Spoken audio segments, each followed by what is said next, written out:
The Parfum flanker is typically something we see on the designer mainstream market, although it is slowly affecting the niche market with time, and we'll see one example of that in this video. Now, many people, maybe yourself included, assume that the Parfum moniker, as a part of the name of a fragrance flanker, signifies that the fragrance is intended to be the strongest iteration of the DNA up to that point. But I'm sure you've seen and heard many disappointing testimonies from folks who went in with this assumption and had their expectations shattered. Parfum does not necessarily relate to performance at all. To save yourself lots of headache, I would go into a Parfum flanker with the expectation that it will be a denser, perhaps smoother, and heavier scent personality variation on the original scent identity. At best, it may even introduce some new elements that the original didn't have to make it stand out even more from its predecessor than just being a richer version. It's typically more concentrated in oils. How much more exactly will vary, which means that in theory, it may evaporate from your skin more slowly, making it hang around longer. But this does not mean that you and others will be able to detect it more easily. Since it's heavier, it's going to move slower. It will not be as diffusive as its EDT counterpart if it has one. So to wrap up this whole preamble, Parfum does not relate to strength. It relates more to behavior and vibe. How the scent smells in the air around you when you're wearing it on your body. Which notes do or do not make themselves detectable to you while wearing. And how the fragrance lingers around you and behind you when you move. I'm simply going to share with you 10 of my personal favorite Parfum flankers in my collection. Stay tuned to the end because I have a flanker that more than likely you have never seen anyone talk about. So you can consider this the exclusive. Let's dive right into it. There are other Parfum flankers I have in my collection that will not be in this video, but I will include one of them as an honorable mention because I think you guys would come for me with pitchforks and torches if I did not mention this fragrance, Dior Homme Parfum. It is a legend. It's well known for being the pinnacle version for many people of the Dior Homme DNA. It is a beautiful scent profile. I absolutely love it and appreciate it. The reason why it's not in the main list is just because we've talked about it a lot and you've probably heard about it a lot. So let's make some space for some slightly lesser discussed options and some of them way lesser discussed, but good stuff if you can find it. In no particular order, first one up here is from Hermes. It's Terre d'Hermes Parfum, also called Terre d'Hermes Pure Parfum, and this is, in my opinion, the most refined version of the Terre d'Hermes DNA. I think it is beautiful, and I do think that if you're a person who did not or does not appreciate the original Terre d'Hermes Eau de Toilette, you might actually like this. It rounds out the edges, it takes away the prickliness, the pervasiveness of the dirty quality that Terre d'Hermes is known for, is toned way down. It is still earthy, woody vetiver. It is still that orange, citrusy quality, and it does have a little bit of spice to it as well, but again, they just kind of shave off the edges, round it out. It is so rich and smooth, still kind of fresh like the original, still a little bit bitter, but just more mellow, darker, denser, and once again, perhaps maybe a little bit more palatable for most people. Incredible fragrance, a 10 out of 10 wearing experience for me personally. Terre d'Hermes Parfum. I'm going to remove this jacket because I'm warm, but it is a cool jacket. I mean, look at it. Up next is a fragrance I've talked about quite a bit on this channel. I feel like I was talking about it during a time when most people were not talking about it. I think it was still relatively new at the time. From Cartier, won't be the last time we see Cartier. This is Pasha Parfum. I got this in 2020 and it was a total blind buy. Fell head over heels for this fragrance. I think this is such a gentlemanly masterpiece and it is a beautiful parfum iteration on the arty, iconic original Pasha de Cartier Eau de Toilette. That came out in 1992. This captures the magic of that barbershop fougere scent that does smell a little bit old school, but it completely takes it into modern times. It is much more contemporary. Still has a little bit of that fresh barbershop feel, maybe a little bit smoother and richer, definitely less fresh. They remove that lavender clean soapiness and they add some booziness, kind of a honestly nondescript booziness. In most places, I think you'll see it as liquor, but maybe you could call it like a whiskey or something like that. It's definitely on the sweeter side with some resinous qualities and some smooth woods. It makes it super sexy, but still sophisticated. Something to wear on an evening out when you're going to dress up a little bit more, especially in the cooler months. Pretty much any time outside of the summer, I think it's wonderful. Once again, one of the best parfum flankers out there. Cartier does it right. Pasha Parfum. Up next, we have the niche flanker that I alluded to earlier in the intro. This is from Roja Parfum, and this is called Apex Parfum. Now, I've been pretty clear about my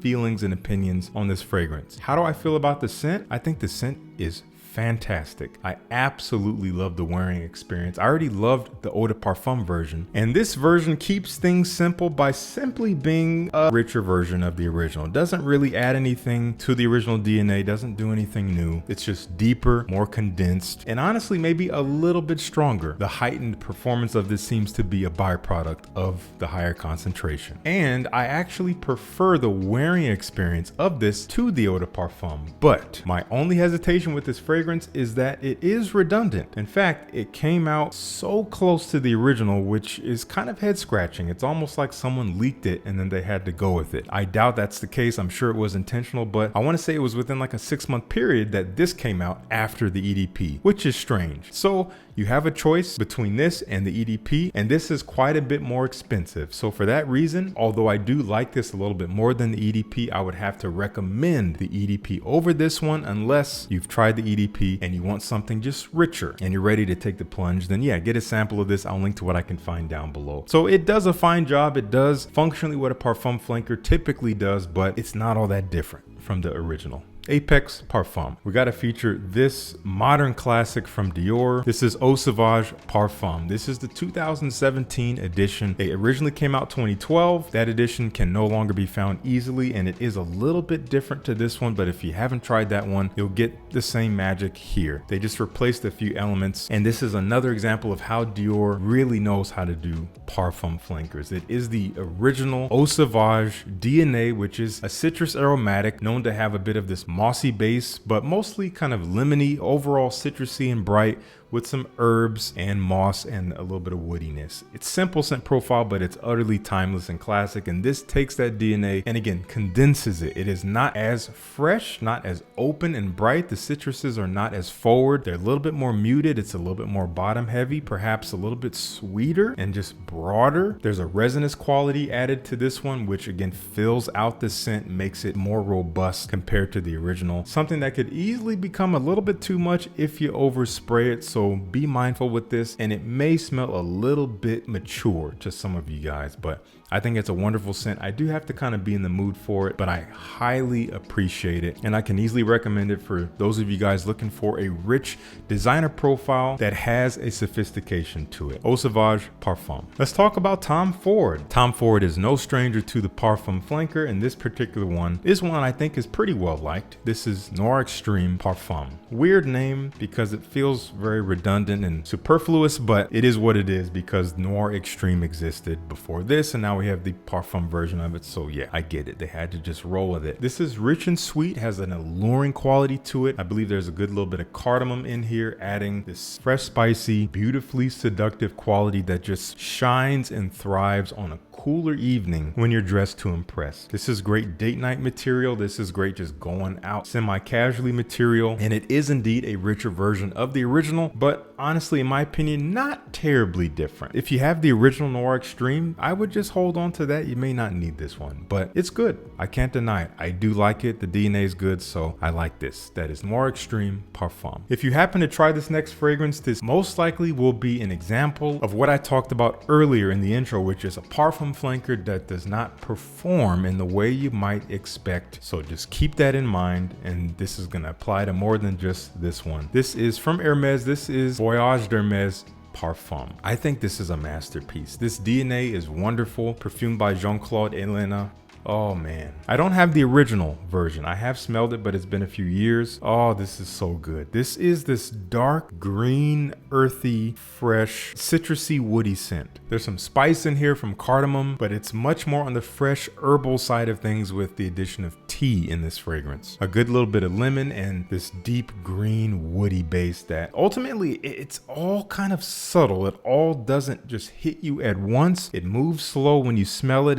It's almost like there's a delay. When you wear this, you're not going to smell it super easily around you unless you douse yourself in it, which I don't recommend because then you just kind of ruin the magic. It's like turning the volume all the way up to the max. Just because you can hear it doesn't mean it's good. This is a fragrance you wear when you want to be discovered. You know you're going to be around people in close proximity, maybe with close friends, maybe with a significant other, and it smells classy. It's understated, pretty unique, but it's accessible. So good. Let me know if you've tried this one. That is Voyage Hermes Parfum. Up next, from Chanel, Bleu de Chanel Parfum. I have a good amount of experience with this collection. I had the EDT many years ago. I got a lot of wear out of it, but I got a little bit bored with it, so I got rid of it. I got the EDP shortly after that. Similar situation. Got a good amount of wear out of it, but just got a little bit bored with it and got rid of that as well. And now I have the Parfum. I don't see myself getting the other two because I think that would just be redundant. Although they don't exactly serve all the same functions, but this one serves the functions I prefer. A perfect example of just darker, richer versions as you move through the ranks with this collection. They don't necessarily smell all that different from one another. They have an appreciable cohesiveness to them, but ultimately I do think it might be a little bit redundant to own them all unless you're a bona fide collector. But this Parfum version takes the DNA that is kind of this clean, almost shower gel leaning scent personality, but not all the way there. Has more class to it honestly than that, and it just makes it darker. It makes it a little bit less fresh. Definitely still smells blue, has this kind of almost rich ambery woody quality to it in the base. It just makes it feel broader and just moves slower and sits around and lingers longer. And I actually do get decent longevity out of it, but kind of like the Hermes I just talked about, I don't detect it all that easily over time. It does really kind of have to be discovered a little bit when I wear this one, but I love the scent profile. It is my favorite in the collection and I'm glad I have it. I almost blew it off, but I decided let me just take the plunge. I had a feeling I would like it the most of the three, and so far I do. However, I am ready for Chanel and a few other brands to give us something new. They've been milking this cash cow of Bleu de Chanel since 2010. This is all we've had in the male marketed mainstream realm from Chanel, so we're ready for something else. But as I keep saying, Elixir's probably next, but who knows, maybe Rouge de Chanel, Vert de Chanel.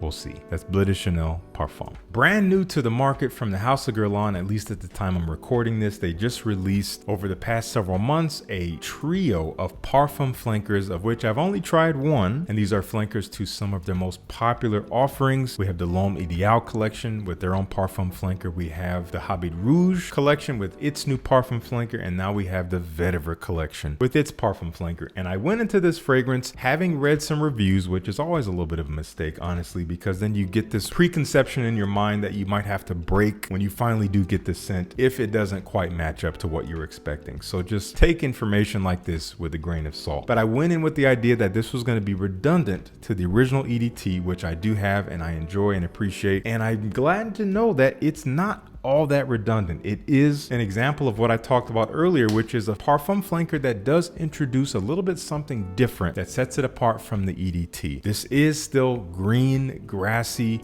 slightly smoky, woody vetiver, a little bit sour in a way, very, very slightly, with those classic bright lemony citruses, but in this case, they're a little bit muted as per parfum. But what I love about this fragrance is as it dries, it has this more pronounced licorice and maybe even tonka bean that are subtle, but they are definitely present. They bring this slight rich sweetness that is completely engulfed by the smoky woodiness of the vetiver. It just brings a dimension to the scent that's so enjoyable, that makes it more interesting, that makes it just a little bit, again, more set apart from the original EDT. So I like this stuff. If any of what I said sounds good, then maybe you can expect to have a slightly different experience with the parfum flanker of vetiver than you have with the EDT. This is good stuff. I'm enjoying it. That is Vetiver Parfum from Guerlain. I tried to explain this in a recent video about this fragrance, but this is a fragrance that, strangely enough, I like the way it feels and how I feel when I wear it more than I like how it smells. I actually like how it smells quite a bit. It is a little bit weird at the end of the day. It's an odd scent, and in fact, it's one I hated when I first tried, but I appreciate it now. But again, it's the wearing experience that really gets me.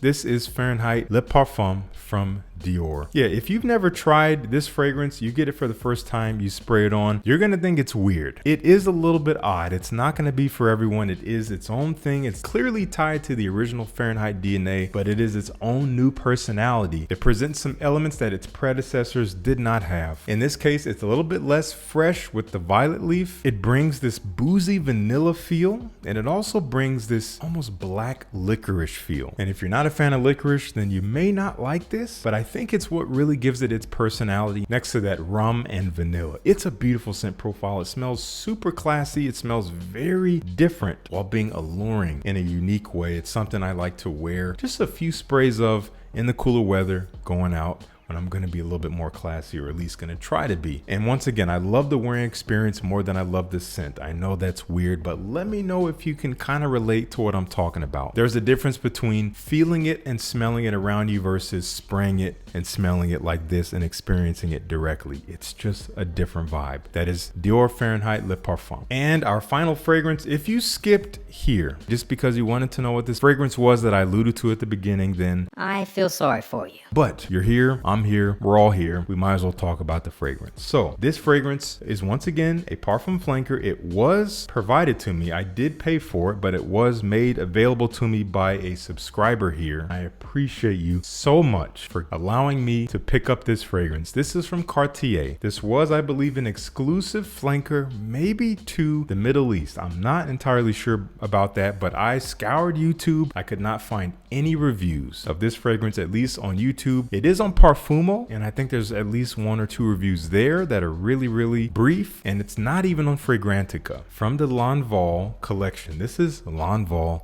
Parfum. Have you seen this fragrance before? I remember hearing about it years ago. I thought it was fake, and then I found it on eBay for ridiculous prices that I would have to buy from overseas. Never pulled the trigger on it.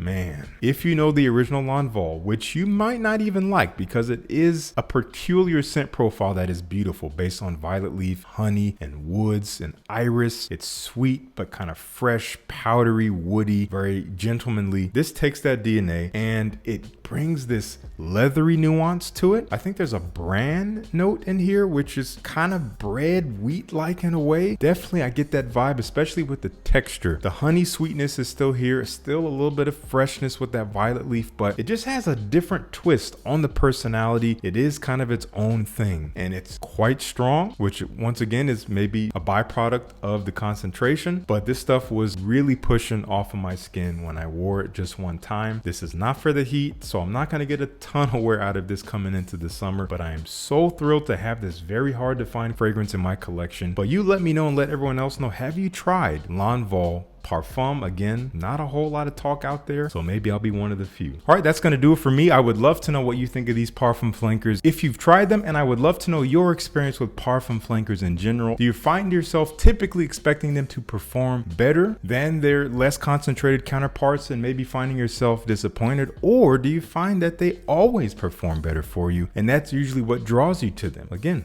all is fair. Let's talk about it in the comments, and thank you so much for tuning in. Peace. I'll see you in the next one.